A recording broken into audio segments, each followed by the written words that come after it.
Post डाली थी कि आ रही है मोनिका जी जीके को लेके बड़ा मतलब ये आज से नहीं, मैं जब तैयारी करता था मैं भी यही सर्च करता था जीके कैसे करें, और अभी सिलेक्ट होने के बाद भी मैं यही देखता हूँ बच्चे भी यही करते। तो आप क्या जीके में मतलब आपका स्कोर तो अच्छा रहा है, आपने क्या पढ़ा ऐसा कि अच्छा रहा है स्कोर और बच्चों का नहीं आता था? सर एक्चुअली जो जीके का बिल्टअप था वो स्टार्ट हुआ था जब आप अभी बात कर रहे थे मेरे साथ डिफेंस के एग्जाम्स निकाले और उनमें इंग्लिश भी आती है। तो सेम केस था सीडीएस का। सीडीएस में 2 एग्जाम होते हैं गर्ल्स के लिए, ओटीए अगर ऑप्ट करते हैं हम तो उसमें 100 नंबर का इंग्लिश रहता है और 100 नंबर का जीएस रहता है। अच्छा। और उसकी कट ऑफ अराउंड जब मैं प्रिपेयर करती थी उस टाइम पे 80 के अराउंड जाती थी, 80 टू 85 यूपीएससी कंडक्ट करता है उसको।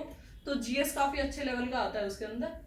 तो उसकी वजह से मेरा इंग्लिश तो वीक था ही। तो मैंने अपनी उस टाइम पे मैंने ये सोचा कि अपनी वीक पॉइंट के ऊपर काम करती हूँ। अच्छा। तो मुझे जीएस पढ़ने में इंटरेस्ट था तो मैंने जीएस उस टाइम पे काफी अच्छे से पढ़ लिया था। मतलब बुक्स वगैरह या टीचर्स क्या करा कैसे?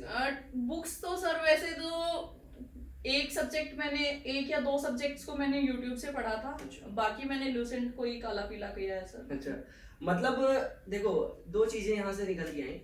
किताबें अलग नहीं होती, जो सिलेक्ट होते हैं उनकी भी वही किताबें होती हैं। इवन वो कोई एग्जाम हो, यूपीएससी में भी सारे लक्ष्मीकांत लेके आते हैं, सारे पढ़ते हैं, उसी से कुछ आईएएस बन जाते हैं, कुछ फेल हो जाते हैं। ठीक है, तो आपने भी वही करा।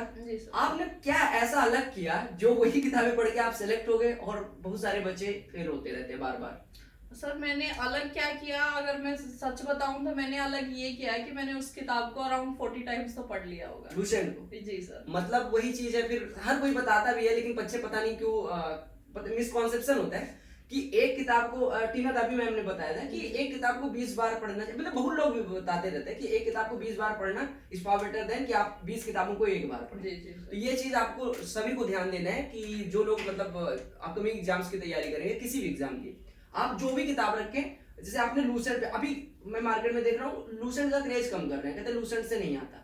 मतलब आप अगर लूसेंट को पढ़ रहे हो तो लूसेंट को ढंग से पढ़ो, मतलब मल्टीपल रिवीजन्स होने जी सर। ऐसा होता था कि मैं 20 टाइम्स उस बुक को पढ़ चुकी हूँ, लेकिन जब मैं अगली बार पढ़ती थी तो कुछ मेरे को ऐसे फैक्ट्स मिल जाते थे जो मुझे वो पहले से नहीं पता होते थे। हाँ, और लिमिटेड सोर्स रखोगे तभी मल्टीपल रिवीजन्स पॉसिबल। हाँ, मल्टीपल रिवीजन्स तभी पॉसिबल है। अभी मेरे पास एक लूसेंट का ही सोर्स था, अगर मेरे पास 10-20 सोर्सेज होते तो मैं रिवीजन कैसे कर पाती? बिल्कुल। तो फिर तो एक किताब को एक ही बार पढ़ सकते हैं हम। बिल्कुल। आपने कौन से सब्जेक्ट लूसेंट वहां से यूट्यूब से पढ़े थे? यूट्यूब से सर मैंने सीडीएस के लिए पढ़ा था। अच्छा। वो मेरे को यूपीएससी में वो सर का हेल्प रहेगा। अगर किसी को अच्छे से ज्योग्राफी को पढ़ना है तो टारगेट विद आलोक नाम से एक यूट्यूब चैनल है जिन्होंने बहुत अच्छे से ज्योग्राफी को पढ़ा रखा है।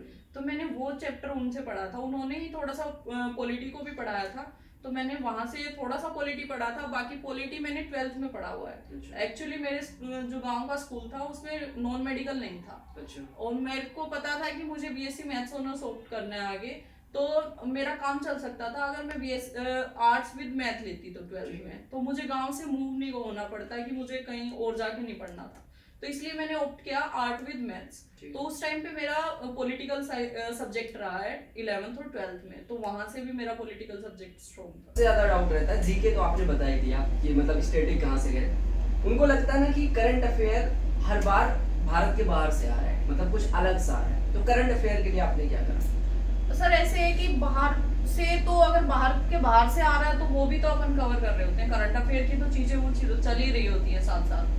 तो अपने को करंट अफेयर के ऊपर कमांड कैसे करके रखनी है, कैसे हम उसके साथ एक जुड़ाव में रह सकते हैं, उसके लिए क्या करती थी मैं, जब से मैं सीडीएस के लिए प्रिपेयर करती थी तब से मैं एक डेली करंट अफेयर का शो देखती थी। वाईफाई स्टडी के ऊपर आता था भुवनेश सर के द्वारा। तो जो मेरा ब्रेकफास्ट रहता था वो वाईफाई स्टडी के शो के साथ ही रहता था कि डेली मैं उसको सुबह ही कंप्लीट कर देती थी। ना मैं उसको लिखती थी ना मैं उसको रिटेन करने की कोशिश करती थी, बस जितना दिमाग में रह गया उतना ठीक है। क्योंकि करंट अफेयर्स का भी क्या होता है कि 5-10 दिन के बाद दोबारा से रिपीट हो जाती है सेम न्यूज, तो वो चीजें वहां से दोबारा अपने को याद होती रहती हैं और अपने माइंड में सेट हो जाती हैं। उसके साथ साथ फिर मैंने जब सीजीएल 20 को अटेम्प्ट कर रही थी मैं, उस टाइम पे मैंने एक और चीज को किया था, वो था 300 प्लस बेस्ट करंट अफेयर्स जो थी वाईफाई स्टडी के गौरव गर्ग के द्वारा जो है, उन करंट अफेयर्स को भी मैंने किया था। वो मैंने लास्ट 1 मंथ के अंदर ही की थी, मेजरली इन लास्ट 15 डेज उनको मगअप कर दो बस। ठीक।